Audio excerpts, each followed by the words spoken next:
I could have turned back, but love has a way of making fools out of people who give too much. 12 hours by bus. That's how long it took. The kind of journey that settles deep in the bones, especially when you're 65 and every seat feels like it was designed to remind you that you're not young anymore. I had taken a pill that morning to calm the pain in my lower back. It didn't help much. I packed light, just one bag, my coat, and the cake. The cake I wasn't supposed to make. It was apple cinnamon, her favorite when she was little. She used to ask for it every year on her birthday.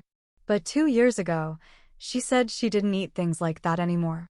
She rolled her eyes when I brought it, called it old-fashioned. But I made it again.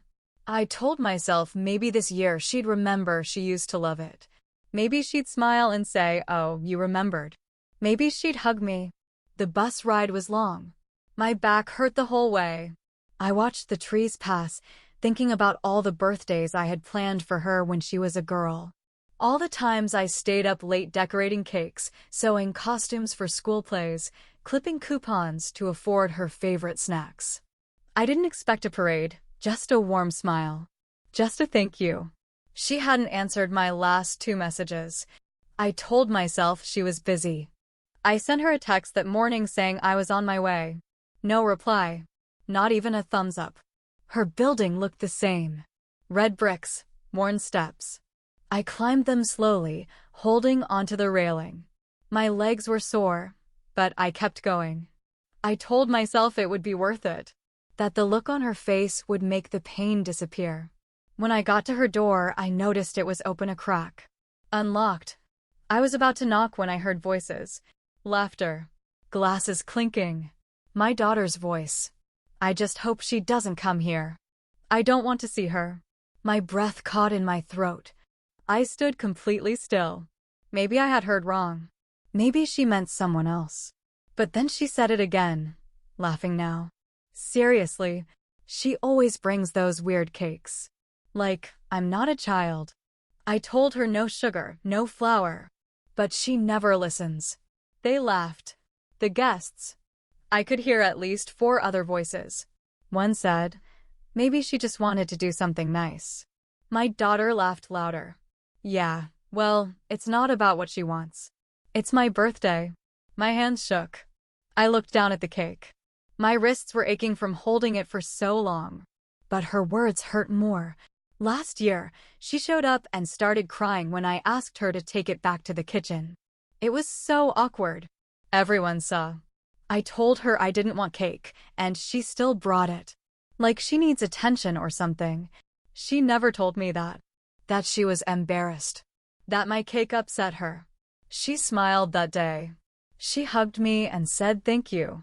At least I thought she did. She just shows up like everything is fine. Always acts like she deserves a medal for being a mom. It's exhausting. The words cut deeper than anything I'd ever heard. I stood outside the door like a stranger, holding the thing I had spent all night baking. I remembered grating the apples by hand, even though my fingers hurt. I remembered stirring the batter slowly so it wouldn't fall apart. I even found the old ribbon I used to wrap her cakes with when she was 10. She never listens, she kept saying. She still calls me sweetheart like I'm 5. It's like she refuses to believe I'm an adult. She makes everything about her. I don't remember the last time I made anything about me. I paid for her rent for 6 months when she lost her job. I sent her groceries during the lockdown, every week. I helped with her student loans when she couldn't keep up. I never asked for anything back. Not even a thank you. I mean, I guess she means well, but it's like emotional blackmail. If you don't act happy to see her, she sulks. I just want a drama-free day. Drama. That's what she called it when I cried last year. I cried because she told me the cake was too much, then handed it back. I thought I was being sensitive. I apologized. I even offered to bake a gluten-free one next time. Another guest said, "Are you sure she's coming?" My daughter replied, "I hope not." I didn't respond to her text. Maybe she'll get the hint. The words felt like a slap. I thought about every moment I had doubted myself. Every time I wondered if I was overreacting when she rolled her eyes, ignored my calls, changed the subject when I mentioned the past. She never yelled, but her coldness was sharper than any shout. I thought about the time she told me not to bring up old stories in front of her friends. She said it made her look old. I thought she was just nervous. I didn't think she meant it. I thought about how she always changed the subject when I talked about my health. How she never asked how I was doing, how she once said, "Please don't talk about hospitals. It brings the mood down." I stayed quiet even then. I stayed quiet through all of it. I placed the cake down inside the doorway. The ribbon looked ridiculous now, like a gift no one wanted. I didn't knock. I didn't step in. I walked back down the stairs. Each step hurt. My back screamed. My knees throbbed. But the pain in my chest was louder. At the bus stop, I sat alone. The streetlights buzzed above me. I opened my phone. I found the account. The one I had used to help her buy her apartment. Every month, a quiet payment went out from my savings. I had never told her. She thought she had qualified on her own. I canceled it. It took 2 taps. I didn't cry. I didn't even feel angry. Just tired. So tired. The bus arrived. I climbed aboard. I didn't look back. She didn't want to see me. So I gave her what she wanted. And for once, I gave myself something too. Peace. By the time the bus had pulled out of her neighborhood, I felt like I had aged 10 years in 10 minutes. The cake was behind me now. Still warm when I left it at her door. Probably cold by now. Probably thrown away. I sat still as the road blurred past the windows. Every bump sent a jolt through my back. But the real pain wasn't in my bones. It was in every word I had just heard. Every laugh at my expense. Every sentence that told me, clearly, I was not wanted. I couldn't stop replaying it. Her voice, louder than the others, so sure of herself. I hope she doesn't come here. I don't want to see her. The way she said it so casually, like it was a small thing. Like I was just a misplaced invitation or a coat left behind at someone else's party. Then the cake. The thing I stayed up making. The one I used to bake for her when she had missing teeth and sticky fingers. I remember those birthdays. How she clapped when I brought it in, candles lit, singing off-key. She once told me I made the best cake in the world. Now it was a joke. She always brings those weird cakes. Weird. That word sat heavy in my stomach. Was it weird to care? Was it weird to try? She laughed about it. And they laughed with her. Like it was funny that her mother tried to show love in the only way she knew how. Like it was ridiculous that someone would carry a cake through 2 cities just to be turned away before even knocking. Then she said, "She never listens." That one hit the hardest. All my life, all I ever did was listen. When she cried over tests in school. When she said her friends left her out. When she stayed in bed for days in college and I sent care packages without asking why. I listened. I never interrupted when she vented about work. I stayed up late just to hear her out. I bit my tongue when she blamed me for things I couldn't control. When she said, "You never supported me creatively," even after I bought her camera equipment with my own savings. I still nodded and said, "You're right, sweetheart. I'll do better." Sweetheart. She didn't like that anymore. Said it made her feel like a child. Said it was patronizing. So I stopped saying it, but not really. It still slipped out now and then. Habit. A habit made from years of love. I thought back to all the times she told me not to visit unannounced. That she liked her space. I respected that. I waited for invitations that never came. I watched birthdays pass through photos she sent to her friends, not to me. And still, I came. Because I thought love meant showing up. Even when it hurt. Even when it was inconvenient. Even when I wasn't wanted. She just shows up like everything is fine. Always acts like she deserves a medal for being a mom. I didn't want a medal. I just wanted to feel like I mattered. That maybe, once a year, I could sit across from her and see a little girl who once held my hand on the walk to school. I never expected grand gestures. Just kindness. Just a seat at the table. I remembered the way she looked at me when I brought her groceries last winter. Not with gratitude, with embarrassment. She said, "You don't have to do this," but not kindly. As if I was smothering her. As if helping was a burden. When she lost her job, I offered to pay her rent. She let me. No thank you, not even a text when the payment cleared. Just silence. When I asked her once if she remembered her childhood, she said, "Not really." I block most of it out. Like it was something to forget. I didn't ask what she meant.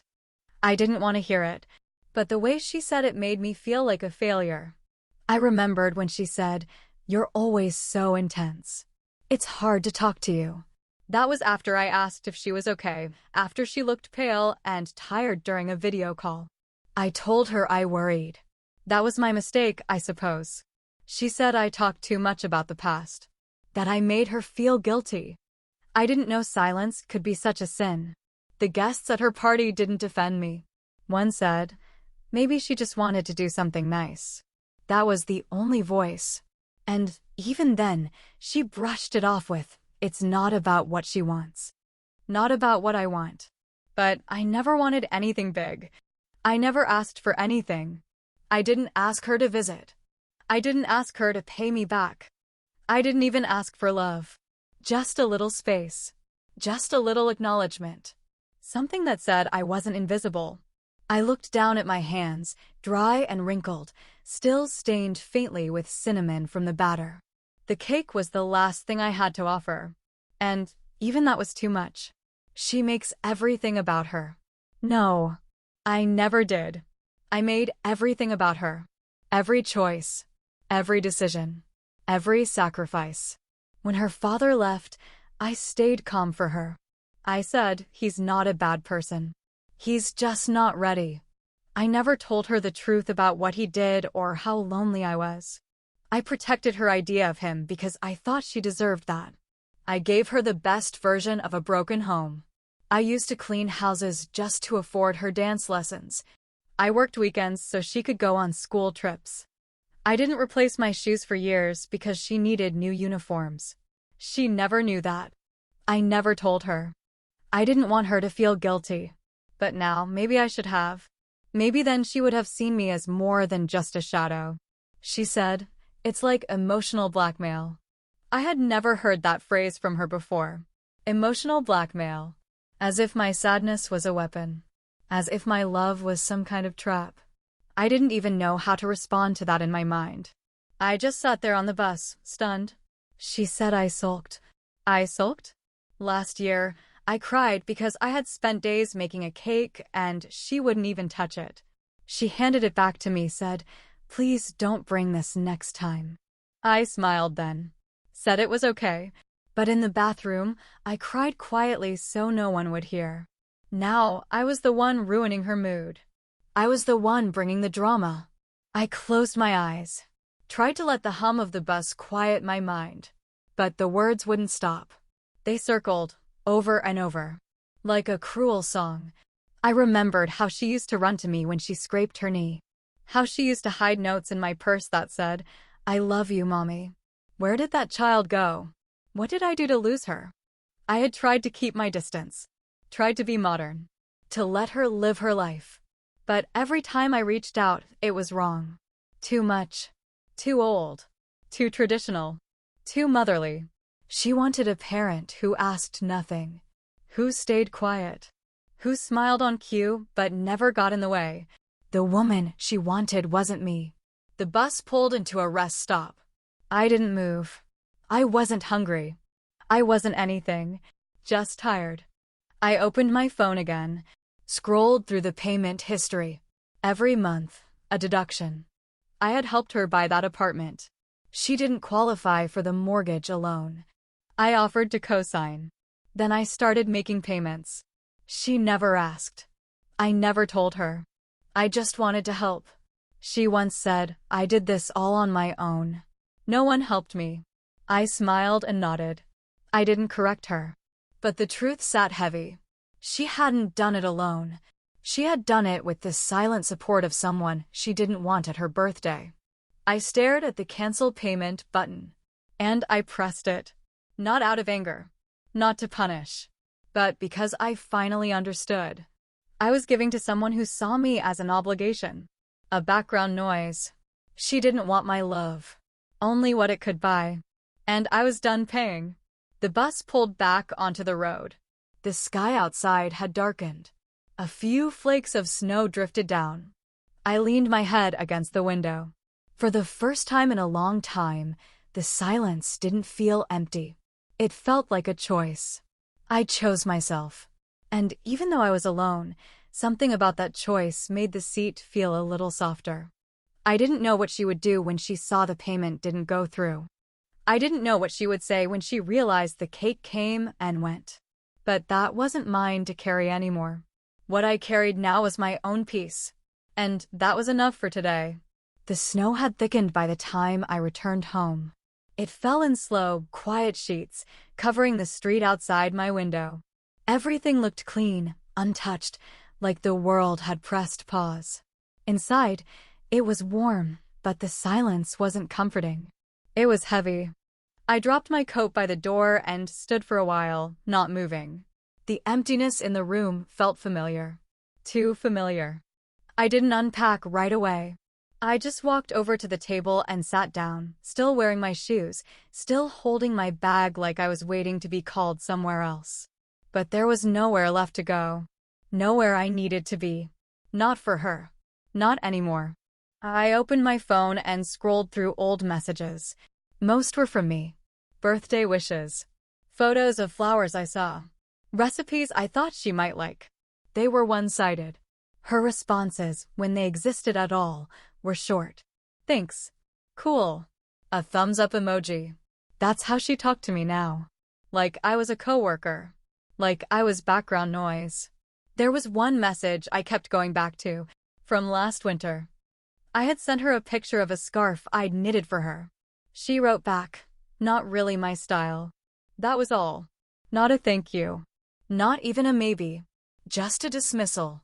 But I still mailed it, wrapped it carefully, tucked a note inside. Thought of you when I saw this yarn. I never saw her wear it. I never even got a reply. I opened my banking app again. The canceled mortgage payment was still marked pending removal. A warning flashed that the automatic withdrawal would stop within 48 hours. I pressed confirm again, even though it was already done. I wanted to feel the click under my finger. For the first time, I didn't care what she would think. I didn't wonder how she'd explain it to her friends or whether she'd be upset. I didn't imagine her disappointment, because I knew now she wouldn't feel any of those things. She would feel inconvenienced. She would feel frustrated. She would feel annoyed. She wouldn't feel loss. And that was the truth I had been avoiding. I went to the kitchen and started boiling water for tea.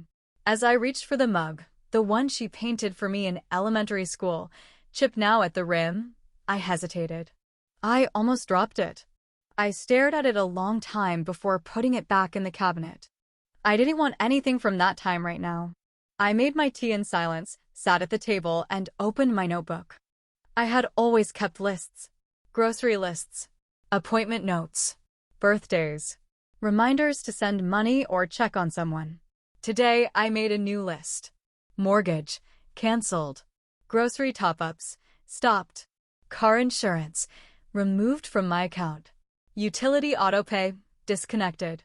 Each item was a small cord cut. A small truth faced. I turned the page and wrote another list. Never invited to her graduation dinner.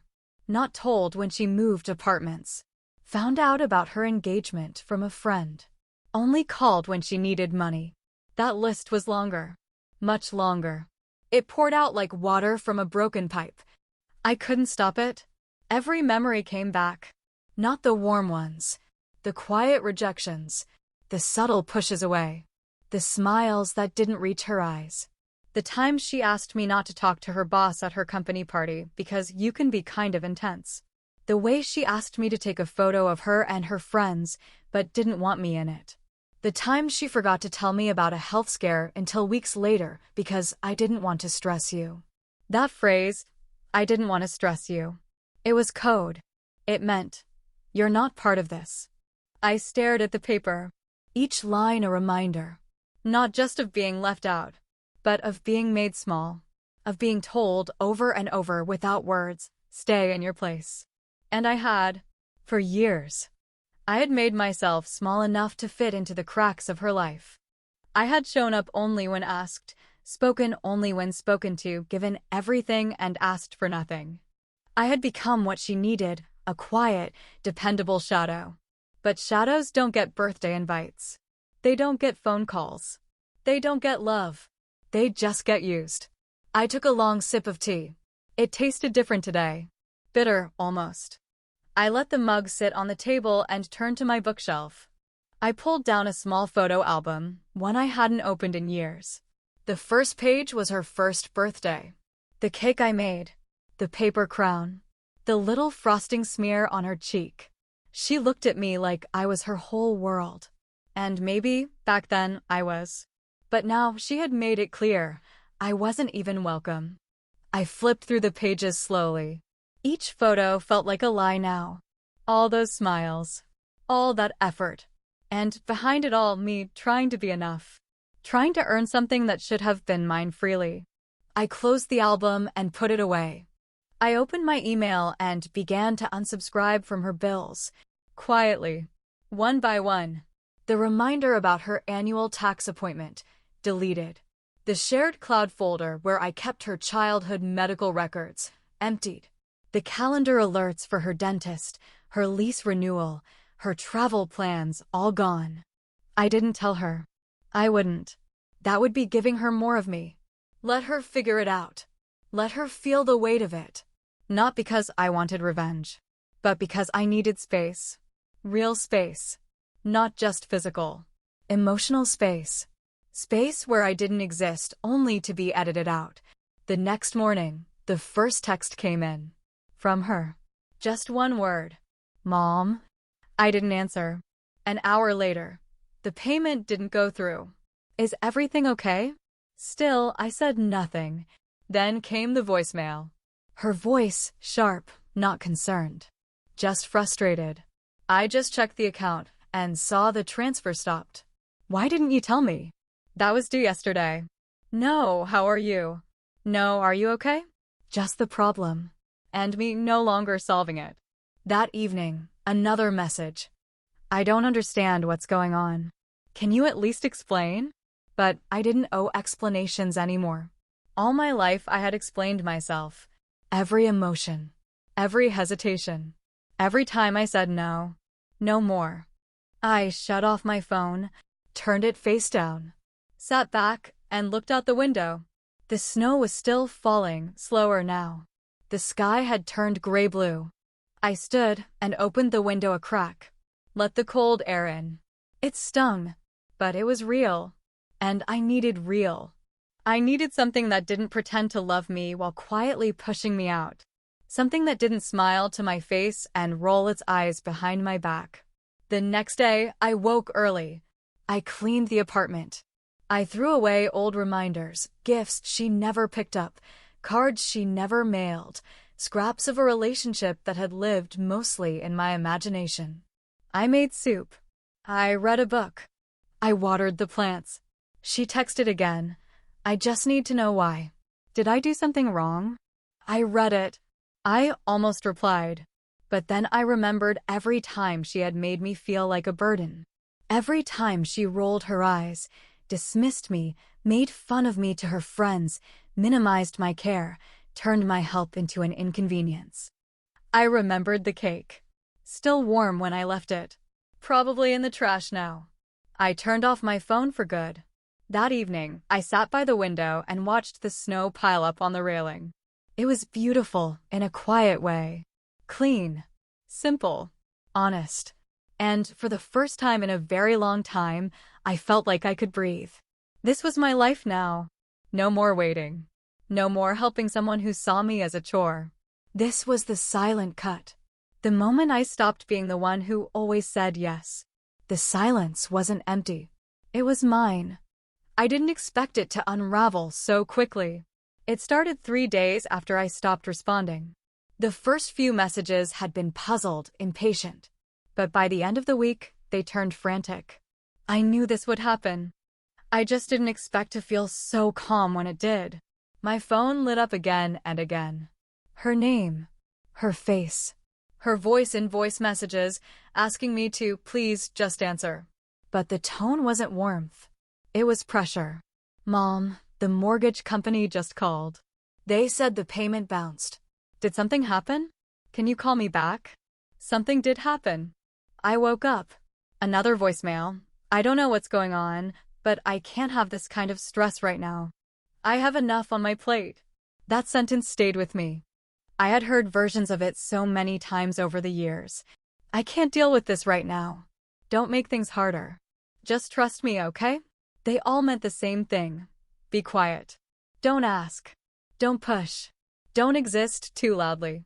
I turned my phone off and left it off. I made soup again. Cleaned the shelves. Lit a candle and sat in the quiet.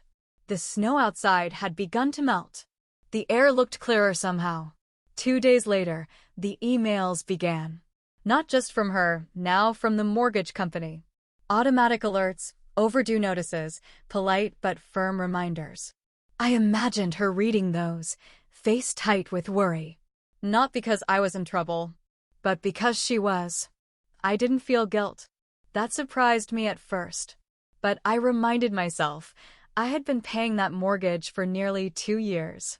Without thanks. Without acknowledgement. She had let me. Expected it. I remembered last spring when she said she was so independent. Told her friend on a video call I overheard, I'm managing everything on my own. It's tough, but I'm proud of it. I smiled then. I told myself it was okay that she didn't say I helped. That pride was more important. But I felt it, that deep twist in the gut that comes when your name is erased from your own generosity. Now she had to actually manage it. Truly alone. And she didn't know how. Another email. This one with a warning. Her insurance hadn't been paid either. Because I had removed myself from that too. Quietly. Completely. That night, a longer message came through. I didn't read it at first. I saw the preview. I don't know what I did to deserve this. If I said something that hurt you, I'm sorry. But this is really unfair. Unfair. That word made my stomach tighten. Where was that word when I sat in silence during her birthdays, uninvited? Where was it when she rolled her eyes at gifts, sighed through phone calls, forgot every time I said something important? Where was it when she said, "Can we not make everything about you," after I told her I had a health scare? Where was it when she handed the cake back with that same half-laugh, like I was a stubborn child who wouldn't learn? I finally opened the email. It was long, but it wasn't real. Not once did she say she missed me. Not once did she ask how I was doing. It was a list of problems. Bills, stress, her feelings, her confusion. No space for mine. That's what hurt the most. Still, after all this, she didn't see me. Not fully. Not beyond what I gave her. 2 days passed. Then another message, this time colder. If you're not going to respond, I don't know what to say anymore. I've tried. But this is really damaging our relationship. Damaging. As if silence was the injury, not the years of slow erosion. As if my distance was the crack, not the absence of kindness. I sat with that word for a while. Looked out at the trees. The branches were bare, stripped of everything but still standing. That felt familiar. I didn't reply. The next call came from someone else. Her friend, Jenna. A polite voice, strained at the edges. "Hey, I just wanted to check in." She's really upset. She says she doesn't understand what's going on. Maybe you two just need to talk it out. I thanked her for the message and hung up. Jenna didn't know. None of them did. Because I never told them. I never told anyone how much I did. I kept it quiet. I thought it was the right thing. Love is quiet, I told myself. Love doesn't need a spotlight. But love should at least be safe. Love should at least be kind. That weekend, she showed up at my door. I didn't answer. I watched from the window. She stood there, knocking lightly at first, then louder. I didn't move. She called through the door. Mom? Are you there? I just want to talk. Please. Her voice cracked, but I stayed still, because I remembered all the times I knocked at her door, figuratively, sometimes literally, and no one opened. I remembered when I came to town and asked to meet for coffee, and she said she was too busy, only for me to see a picture later of her at brunch with friends. I remembered when I sent a photo of the garden I worked on for weeks, and she replied, "Nice." I remembered how every effort I made was met with dismissal or silence. How every time I offered a part of myself, she held it like something she didn't ask for. She knocked one more time, then left. That night, another message: I didn't deserve that. Whatever this is, it's too much. Too much. That's what I'd always been to her. Too emotional. Too giving. Too present. Too proud. Too hopeful. Too much to be loved in the simple way I had always hoped for. And now I was too quiet. The next week, I got a call from the mortgage company. A representative asking if I was planning to resume payments. I said no. Calmly. Clearly. They asked if I wanted to remove my name from the account entirely. I said yes. When I hung up, I felt something shift. A weight leave my chest. My name was mine again. The messages slowed after that. From her friends. The silence returned. But it wasn't heavy this time. It was peaceful. I watered my plants. I read my books. I mailed a letter to an old friend. I sat in the sun and let it touch my skin. I lived. And slowly, the noise faded. Her world kept turning, but without me turning the gears behind the scenes. And for the first time in a very long time, I felt like I belonged somewhere. Here. With myself. There was no grand finale. No apology. No sudden clarity from her side. Just silence. And for once, I didn't fill it. Weeks passed. Quietly. My phone, once flooded with calls and messages, finally stayed still. Not because she understood, but because she was out of options. I didn't expect a letter. Especially not from someone who hadn't seen me in years. It came in a pale blue envelope, addressed in soft, careful handwriting I barely recognized. When I opened it, I had to sit down. It was from Mrs. Hawthorne, a neighbor from the apartment building we lived in when my daughter was in middle school. She was elderly then, and I used to bring her groceries when she couldn't leave her apartment. Her note was simple. Kind. She wrote, "I always remembered the way you looked after everyone else. People like you are rare. I hope someone is looking after you now." I held the letter in my hands for a long time. My eyes burned, but no tears came. It wasn't sadness. It was recognition. Someone had seen me. Someone who didn't want anything from me.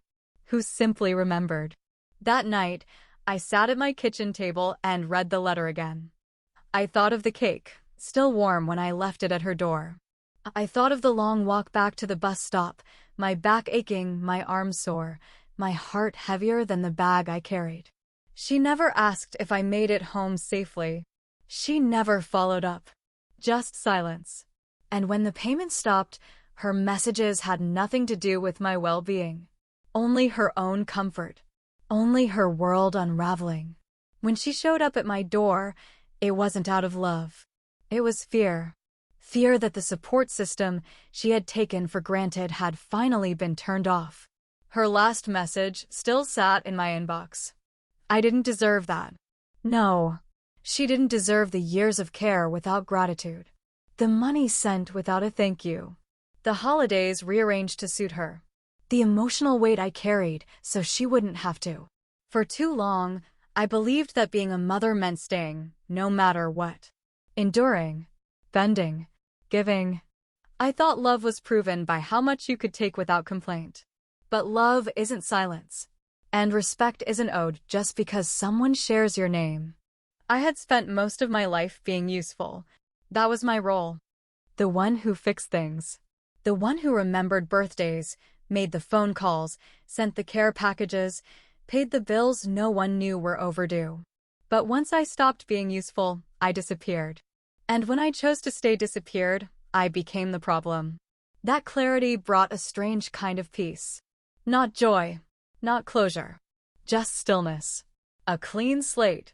A space where I finally breathed without waiting for someone to interrupt it. She tried one last time. A few days later, I heard the buzzer. I didn't answer it, but I watched from the window. She stood there, holding a small box. I couldn't see what was inside. She waited. 5 minutes. 10. Then left it at the door and walked away. When I finally opened it, I found the scarf I had knitted her years ago. The one she said wasn't her style. Folded neatly. Not a note. Not a word. No explanation. I touched the soft yarn, the edges slightly worn. I didn't cry. I didn't smile. I simply put it back in the box and placed it in the back of my closet. Not out of bitterness, but because I didn't need it anymore. I didn't need the half-hearted gestures, the quiet guilt, the circular conversations that always led back to me being too much or not enough. I didn't need a recycled gift passed off as reconciliation. That box was hers. That scarf was mine. But that moment belonged to neither of us anymore. Later that evening, I sat down with a pen and wrote a letter. Not to her. To myself. I wrote, "You did enough. You were enough. You do not owe your presence to people who misuse your love. You are allowed to walk away from anyone who only sees you as what you can provide. You are allowed to be free." I folded the letter and tucked it inside my journal. It felt like a vow, a promise to the part of me that had waited too long for permission. The next morning, I opened the windows wide. The cold air swept in, crisp and sharp. The snow had melted completely. The light looked different now, clearer. I could see details I hadn't noticed in weeks. The small bird perched on the fire escape. The neighbor brushing snow from her steps with a broom. The hum of ordinary life going on, without noise, without pressure. I made myself breakfast. Nothing fancy. Toast. Eggs. A cup of tea. I sat by the window and watched the city wake up. No one called. No one knocked. The world didn't fall apart. I didn't feel victorious. I didn't feel regret. I felt still. Whole. The silence no longer hurt. It breathed. I lived most of my life for other people. Now I was learning how to live for myself. And it didn't need to be loud. It didn't need to be seen. It didn't need to be posted, shared, or approved. It just needed to be mine. No more questions. No more waiting. No more asking for a place at the table. The place I needed was here. In this chair. In this quiet. With this tea cooling in my hands. I wasn't angry anymore. That part had left quietly, like someone who finally understood they weren't welcome. I was free. And freedom, I've learned, doesn't clap when you arrive. It doesn't cheer or declare itself. It just stands in the corner and waits for you to notice. It opens the door and lets you rest. It lets you come home to yourself. And when you do, you don't need anyone to open the door for you ever again.